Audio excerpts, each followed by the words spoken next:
En este momento comienza la parte editorial de Platica con Ángel, correspondiente al viernes 13 de mayo del año 2022.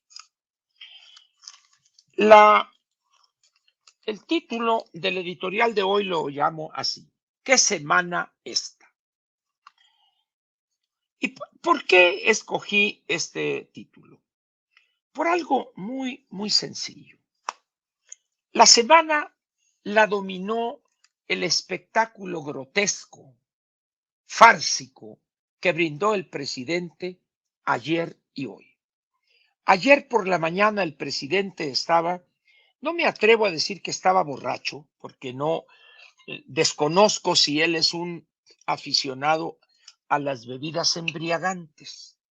O sea, y no conozco a alguien cercano que me diga, sí, es bien pipa y le pega la jarra. No, o sea, debo abonar en su favor. Pero además, los cristianos también no le pegan al vidrio, diría Sánchez Vera. Entonces el presidente ayer, y no estoy exagerando ni mintiendo, ahí están las imágenes, usted puede entrar al periódico Reforma, tiene ahí un segmento de casi 5 minutos que es cruel, increíblemente aleccionador, porque ahí se pinta el peligro que enfrenta México con ese personaje que por desgracia es hoy jefe de Estado y jefe de gobierno, el bulto López Obrador. Ayer el presidente no podía ni hablar, no podía enfocar, estaba ido, diría alguien, oye, mejor vete a pasar la cruda o vete a seguirla, pero sin embargo, yo no sé si sean los medicamentos, no sé si tuvo algún problema en la noche con algún medicamento. El caso es que el presidente andaba ayer con un aspecto de drogado. No soy yo un experto, un especialista en eso, pero podría decir que el presidente andaba, como dicen ahora, pacheco. ¿Qué medicina, qué medicamento, qué embrujo era en materia de calmantes o de antidepresivos, o no sé cómo se diga, es cosa, no conozco yo, pero la realidad es que el presidente estaba ayer en un aspecto deprimente, que cualquier persona medianamente cuerda se ha de haber preguntado, de haber visto esas imágenes, ¿cómo fue posible que los mexicanos hubiesen elegido a esa persona? Muy bien, pero hoy repite la dosis, pero ya, como dirían en mi tierra, ya bueno y sano, sonriente y ya acá.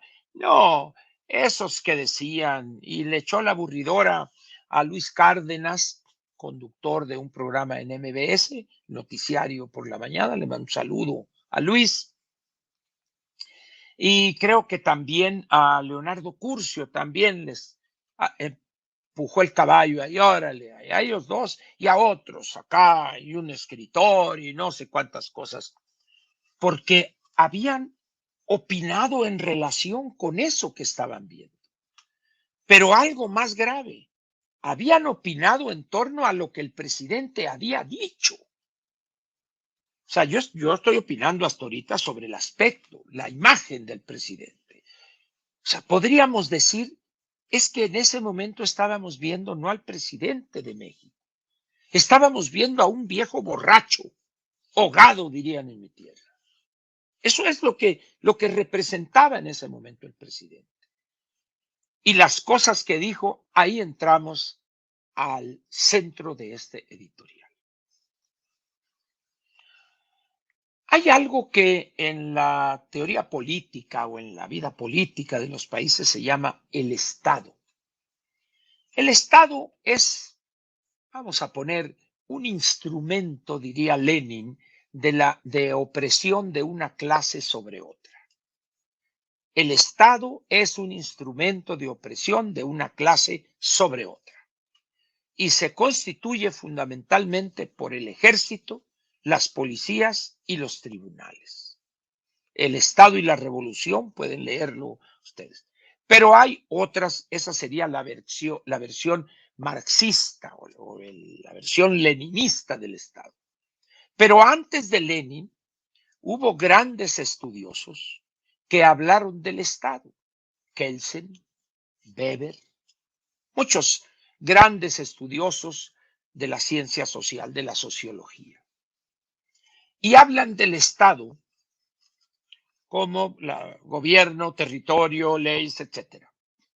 Pero hay un elemento ahí que podríamos decir que es el Estado. Y es algo que Max Weber, yo dije la otra vez Hegel y ofrecí una disculpa por ese lapsus. Max Weber habla del Estado como el monopolio legítimo de la violencia.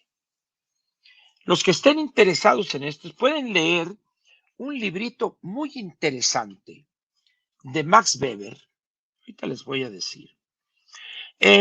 Max Weber escribió, hay unas 2 conferencias que impartió que se publicaron en forma de librito que se llama El político y el científico de Max Weber.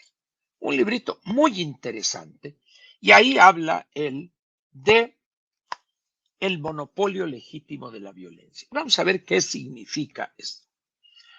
Cuando las sociedades empezaron a hacerse cada vez más complejas, no solo porque realizaban más actividades, sino porque eran conglomerados mayores cada vez en términos del número de personas, empezaron a surgir problemas en esas sociedades. Discusiones y que tú, que por qué agarraste esto, que por qué te metiste con mi mujer y que, etcétera, etcétera. Entonces llega un momento en que se requiere prestarle atención al conflicto. Pero como unos eran agricultores, otros eran cazadores, otros eran constructores acá de las pirámides, etcétera. Entonces, esa especialización, resultado del avance de la humanidad, da lugar a la necesidad de poner orden para que las cosas se llevaran, vamos a decirlo, en santa paz.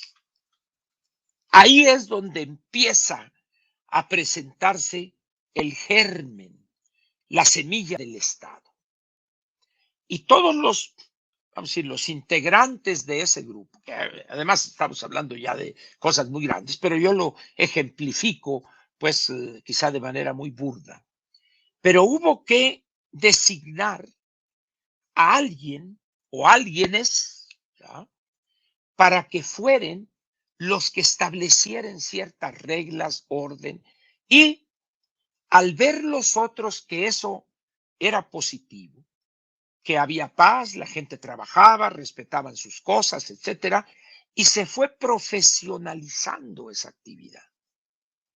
Y cada vez al crecer más esas sociedades, al haber paz, al haber orden, pues evidentemente las actividades productivas también florecían. Hasta que llega un momento en que se conforma una entidad o un cuerpo cuya única función es mantener el orden. A ver, momento, ¿tú qué hiciste? No, pues se robó 3 gallinas aquí, a ver, aquí te agarro a chicotazos o lo que quieran, págale a este, lo que sea. Ahí está el germen del Estado.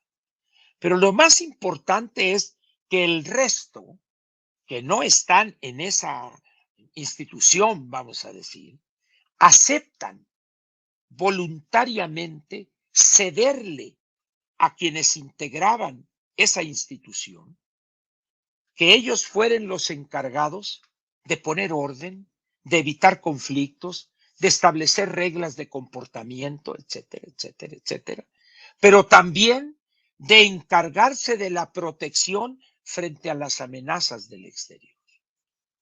Ahí es donde empieza a gestarse eso que hoy llamamos los estados. Por supuesto, Europa, la parte quizá más avanzada, empiezan estudiosos a tratar de entender esto y teorizan sobre eso.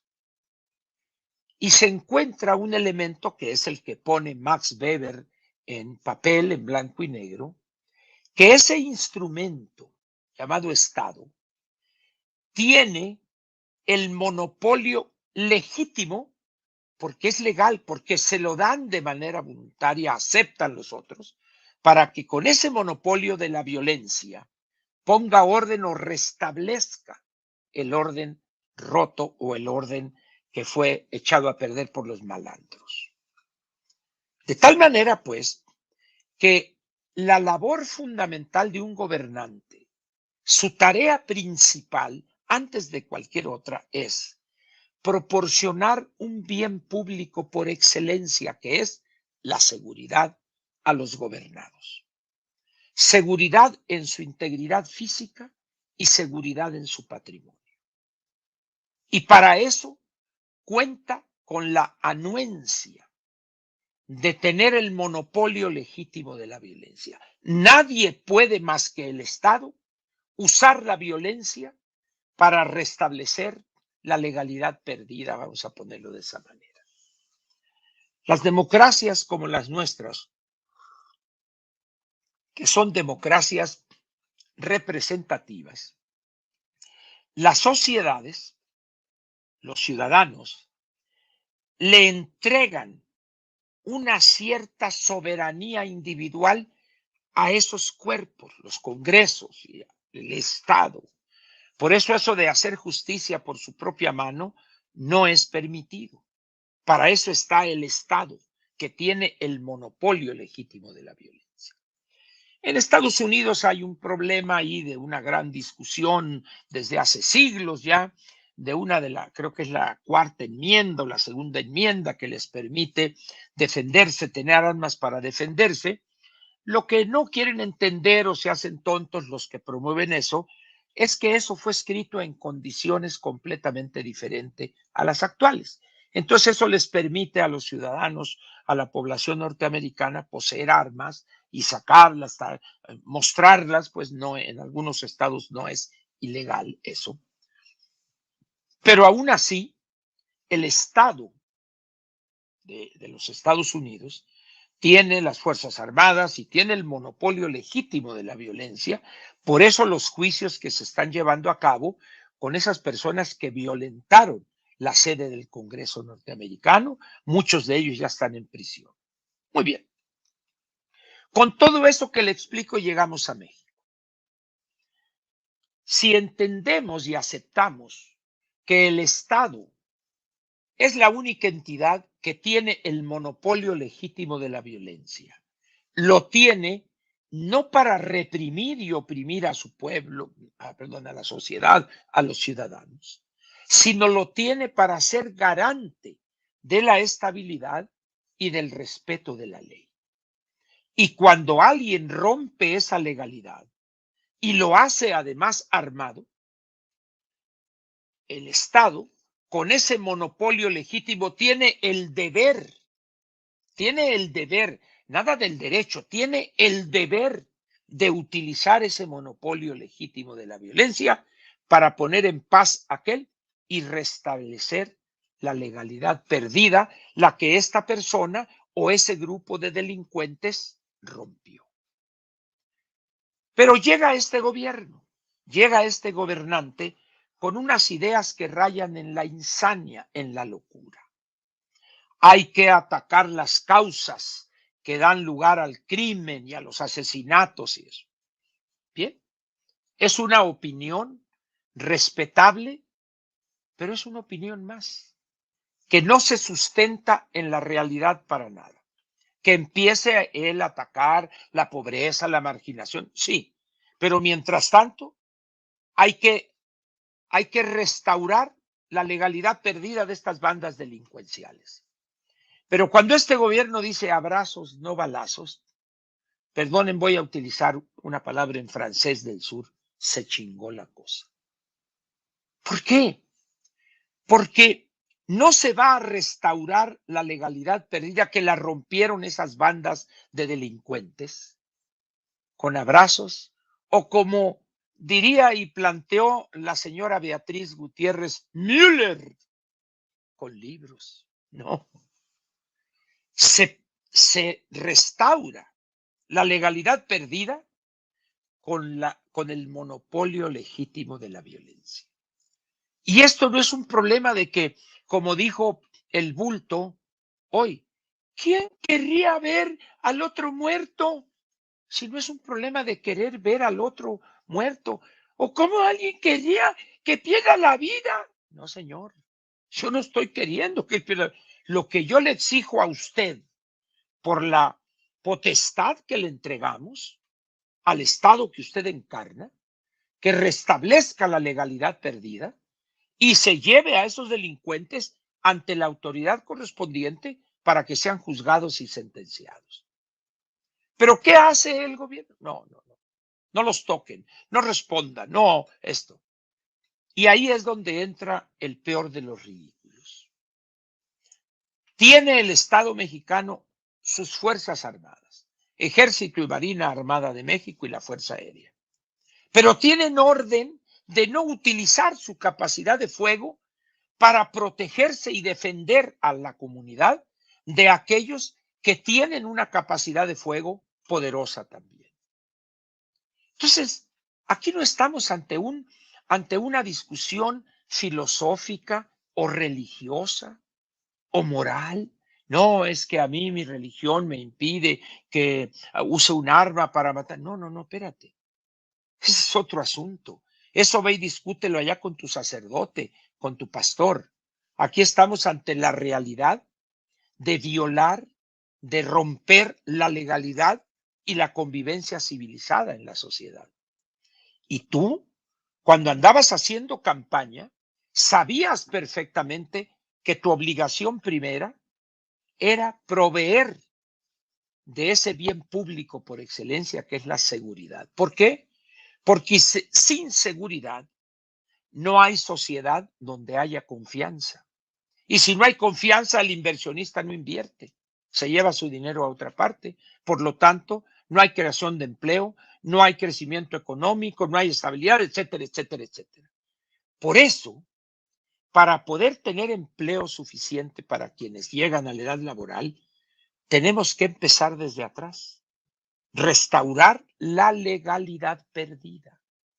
Y esa se hace ante las bandas delincuenciales, se hace con un armamento y con tácticas y estrategias más adecuadas que aquellos. Por eso dicen, ningún grupo delincuencial es más fuerte que el Estado. No es cierto eso. Eso lo decía mucho el Poncho Durazo. Vea cómo los traían a los soldados anteayer o el martes. ¿Cómo? ¿Y por qué se veían así? Porque la orden del presidente no. Y luego sale la frase de oro. Es que hay que protegerlos a los delincuentes porque también son seres humanos. Pero ellos sí pueden matar, descuartizar, hacer lo que quieran, pero hay que protegerlos, esos son seres humanos. Esta es la prueba más clara de la locura del presidente. El presidente es un hombre intelectualmente sumamente limitado. Cuando uno estudia la formación del Estado en toda sociedad, cuando uno va a la historia y empieza a analizar su desenvolvimiento, las primeras formas, las formas primitivas del Estado, y luego ya la forma moderna, acabada, donde ya está también el Parlamento, donde está el Poder Judicial, etcétera, etcétera, uno entiende el papel del monopolio legítimo de la violencia. Pero el presidente es un hombre que no carbura, no tiene capacidad analítica mínima para entender la complejidad de la vida en sociedad y de lo que significa tener Estado. Y por eso dice toda esa bola de estupideces. Son tan estúpidas las expresiones del presidente que nadie de sus seguidores la ha defendido. A ver dónde está ese señor Gutiérrez o otro mier de Cámara de Diputados. ¿Dónde está Monreal defendiendo eso? ¿Dónde está la anticientífica Sheinbaum? ¿O el florero del Edén? ¿O Ebrard? ¿Dónde está la Citlali? Las dos, porque hay dos Citlalis. Una que es la de peso político, que está en el Senado, y la otra que se ha dedicado a ser empresaria, tiene sociedades y cosas haciendo negocios. La otra es Citlali, ¿es Núñez? No es Núñez. Citlali no sé qué, Ávila. No, Hernández es la del Senado de la República. Citlali no sé qué, Ávila, emparentada con la familia de don Maximino o de don Manuel Ávila Camacho. Ahí hay una relación rara. No de ella, sino madre y abuela, etcétera. ¿Cómo? Ibáñez. Citlali Ibáñez Ávila. Muy bien. Pero ella acá, pues, se puso Jacob Polewski Gurwitz. Chingón. Muy bien. Entonces, al no entender eso el presidente, pues estamos en esta situación donde en amplias regiones del territorio nacional el Estado mexicano no existe. Lo que existen con el control total son los grupos delincuenciales. Así de sencillo, así de fácil. Que el presidente caiga a ese nivel al decir esas estupideces pone en peligro la estabilidad política del país. Vamos a decir que les da un poder y otorga una impunidad a los grupos delincuenciales que por eso se dan el lujo de ofender a los soldados, de ridiculizarlos, de escupirlos, patearlos y subir a las redes. Y eso, dice uno, no puede ser. Al tener el Estado el monopolio legítimo de la violencia, tiene en todo momento que hacerse respetar, porque el respeto de la sociedad emana de ese monopolio legítimo de la violencia. Y cuando se abdica, se entrega esa violencia a los delincuentes, el Estado mexicano poco a poco se va diluyendo. Y ahí es donde entra una crisis de gobernabilidad. Y en ese momento, ¿qué hacen cualquier país? Dicen, órale, señores, y empiezan a utilizar la violencia y a acabar con ese foco que ha generado la inestabilidad. Por eso, o a los gobernantes que cobijaron y estimularon eso, los lapidan, los cuelgan, los fusilan, los matan de las peores formas, pero también a esos grupos delincuenciales acaban con ellos. ¿Cómo y con qué? Con el monopolio legítimo de la violencia. Esto no es una cosa de maldad, es una cosa resultante de una necesidad que se fue desarrollando a lo largo de los siglos. Por eso, las sociedades se dan leyes donde castigan el rompimiento de la legalidad. En algunos países se consideran algunos crímenes, algunos delitos tan graves que ameritan la pena capital. Estados Unidos, por ejemplo, China popular, Corea del Norte y algunos otros países. Entonces, cuando el presidente sale con esa batea de babas ahí, el señor está colocando en una posición de extrema peligrosidad, de extrema gravedad, perdón, a nuestro gobierno. Y no hay alrededor los legisladores que serían los primeros en decirle, oiga, señor, párele, usted está violando la ley al darse por vencido ante estos delincuentes. Porque eso es lo que está haciendo el presidente. Está siendo omiso en sus funciones primordiales, que es aplicar la ley sin distingo alguno. Sin embargo, ¿qué pasa con los dirigentes de Morena? ¿Dónde está ese declarante que es una diarrea verbal de Mario Delgado y dice puras babosadas? ¿Dónde está Monreal? Ahí anda presentando un libro, El campo mexicano, alguna serie también de cosas demagógicas, porque le da por eso a Monreal. Alguna vez le oí cuando presentó una iniciativa que está por fortuna arrumbada, porque es una porquería. Nosotros, los que venimos del campo, que le debemos a los campesinos, casi me hacía llorar en el Senado de la República. Pero cuento eso, es pura escenografía eso. Es para engañar incautos. En esas condiciones, pues, el presidente, con lo que dijo ayer y lo que hoy explica más detalladamente, ha cruzado otra línea roja. Hoy los delincuentes, el cártel de acá, el cártel de allá, el póster de allá y lo que sea, ya saben que las órdenes de marinos y de soldados es no dispararles. No, pues a servirse con el cucharón del pozole, diría Gilgamesh. ¿Por qué?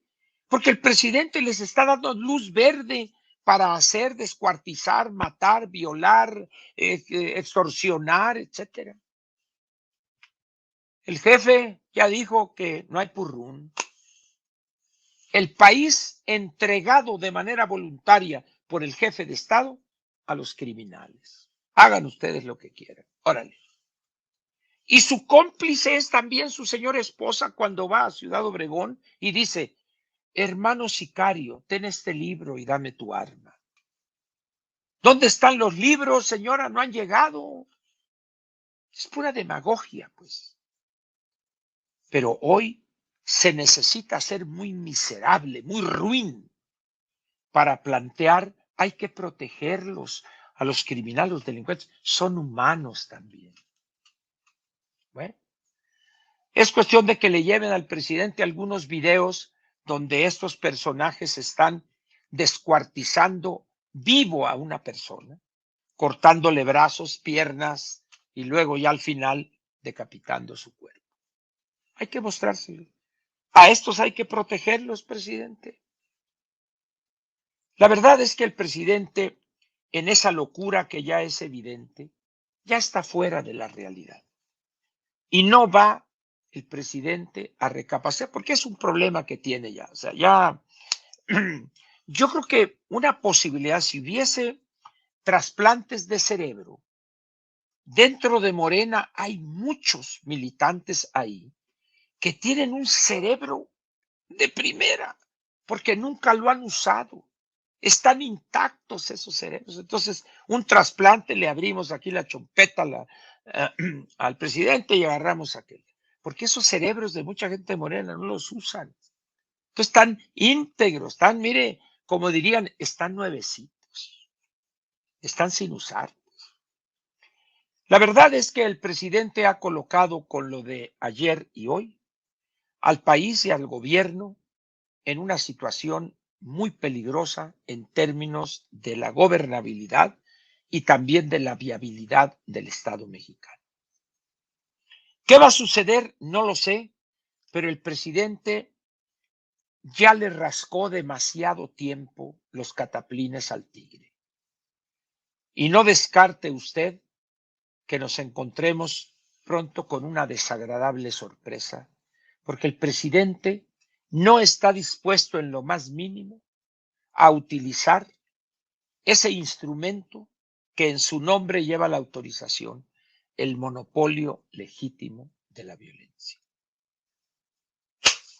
Muy bien, pasemos a otro tema, relacionado quizá con este. ¿Qué sigue? ¿Qué van a pensar los inversionistas? No solo los que ya están en México, sino los que potencialmente podrían tomar riesgos en México, es decir, venir a invertir. ¿Qué van a pensar? ¿Qué les van a recomendar consultores especialistas en materia de riesgos, de riesgo país? ¿Qué les van a recomendar acerca de México? Les dirían, México, estos 127 millones de habitantes, hay que invertir. Ante estas declaraciones del presidente, ante estas imágenes de los militares huyendo velozmente porque los llevan a cola estos grupos de delincuentes. Si usted fuera inversionista, ¿qué haría? ¿O qué diría? No, a México ni paso por el espacio aéreo. No, mejor doy vuelta. Ese es un daño gravísimo que le está causando el presidente y que va a perdurar más allá de su encargo. La situación se va a agravar todavía más, como diría el clásico, más mezcla, maestro, por la situación creada con Estados Unidos. Esto último que acaba de hacer el gobierno mexicano, de prácticamente echar como indeseables del aeropuerto de Toluca un hangar o algunas instalaciones que tenía ahí la DEA desde hace 30 años, y de repente, vámonos, para afuera, ahí van con sus chivas a otra parte. Si el presidente piensa que esa jugada le va a salir bien, está muy equivocado, muy, muy equivocado. Una cosa es que el presidente Biden tenga conflictos mayores que atender, pero eso no quiere decir que no se dan cuenta de lo que pasa en México. Sí se dan cuenta. Y cuando las cosas rebasen o lleguen a un punto de peligro, en ese momento van a actuar. Y no van a dar un manotazo, no van a llegar aquí a México invadiendo. No, no, no. La diplomacia norteamericana tiene, con respecto a México, instrumentos más sutiles, pero más efectivos. Va a ver usted lo que va a pasar. Ahora les toco también en el editorial otro tema que ya lo he comentado en múltiples ocasiones, sin efecto alguno, que a la gente no le interesan los números ni nada. Muy bien. Pero usted está enterado que el gobierno federal ha dejado de cobrar desde hace ya varias semanas, bastantes semanas, la totalidad del 100% de un impuesto fijado por el Congreso de la Unión, en la ley de ingresos o en la ley correspondiente. En el caso de la gasolina magna, la verde o la regular, como guste usted, son 5 pesos 49 centavos por litro. Razón para no cobrar este impuesto. Algunos ignorantes de la materia económica dicen es subsidio. No es cierto, no es subsidio. Se está dejando de cobrar un impuesto que el Congreso le autorizó al gobierno federal. La razón es que para no contribuir a elevar la inflación y que no haya gasolinazo. Bien. Y dices, oye, ¿y con qué vas a sustituir esto que estás dejando de cobrar? Porque el año pasado también hiciste esto y dejaste de cobrar casi 100,000 millones de pesos. Y hoy estás proyectando con estos números, con esto, pues que probablemente, como dijo la jefa del SAT, que te van a faltar alrededor de unos 400,000 millones de pesos. Pero luego sale el Benito Juárez, esto lo vamos a compensar con los precios del petróleo elevados que están ahí. No es cierto, esa es otra mentira. ¿Por qué?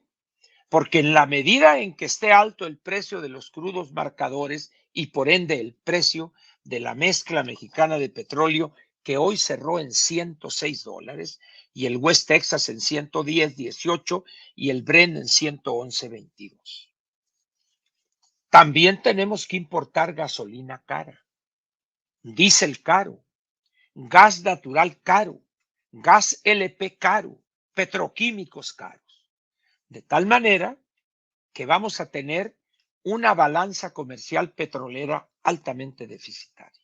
El año pasado el déficit fue de casi 25,000 millones de dólares. Pero ahí le va. Dicen, no vamos a cobrar el IEPS. Perfecto. No más que hay un pequeño problema. Siguen subiendo los precios y dices, ¿qué hago ahora? Pues ya no hay IEPS que dejar de cobrar y la gasolina verde está en 22 pesos. Entonces un genio, no sé si el Benito Juárez, dejan el IEPS porque ya no hay de dónde cobrar IEPS y se pasan al impuesto sobre la renta y si ahí sobrare algo, al IVA, al de valor agregado.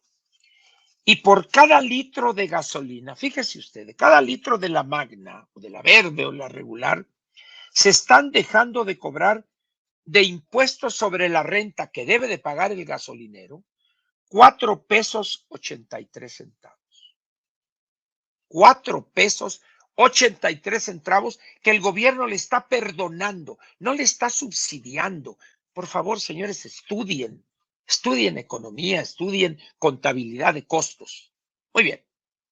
Quiere decir que un litro de gasolina magna que usted compra en una gasolinería o la regular, que ahora hay muchas marcas, Le dejaron de cobrar, ahí le va, 5 pesos 49 más 4.83. Estamos hablando de 10 pesos 32 centavos. 10 pesos 32 centavos. Muy bien. Y si el precio que en el dispensario es de 22, agréguele a eso 10 pesos. Quiere decir que el precio real debería ser 32 pesos. Pero si este gobierno cobrara en 100 pesos 100% del IEPS y no, no regalara o no dejara de cobrar impuestos sobre la renta, la inflación estaría quizá un punto 25% arriba de lo que está, pero habría un gasolinazo y en ese momento lo que vimos en enero del 17 sería juego de niños.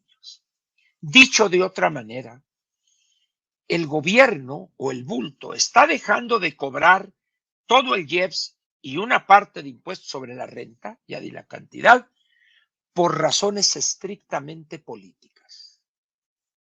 Porque si cobran esos impuestos como debe ser, las finanzas públicas tendrían una estructura y una salud mayor, no estarían tan debilitadas como las han llevado estos. Pero perderían las 6 elecciones en los estados de la República, perderían las 2 el año que entra y seguramente perderían la elección presidencial. Entonces, como al presidente lo único que le interesa es el poder y a través de interpósita persona gobernar 6 años más, pero está loquito, cree que podría lograr eso. Estamos generando un hoyo todavía mayor en las finanzas públicas. En esas condiciones dice uno, a ver, señores diputados, señores senadores, ¿por qué no dicen eso? Porque si ellos dicen hay que cobrar el IEPS, se le echan encima los dueños de automóviles.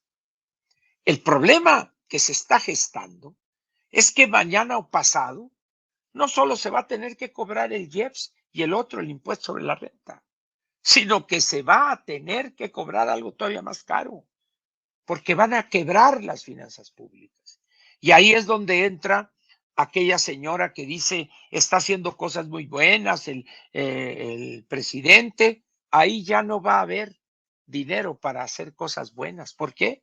Porque la economía este año apenas va a crecer 1.5, 1.6. Va a haber creación menor de empleos formales, va a haber menos consumo.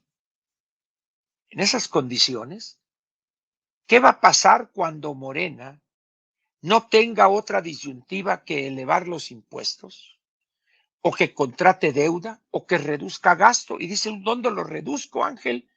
Pues ahí tienes 3 locuras, el Tren Maya, 2 Bocas que no los van a terminar. Olvídese usted. Y ese esperpento que es el aeropuerto Santa Lucía. Pero no lo van a hacer. Por eso, como dice la maldición china, nos va a tocar ver tiempos interesantes. Aquí termina la sección editorial de Platica con Ángel, correspondiente al viernes 13 de mayo del año 2022.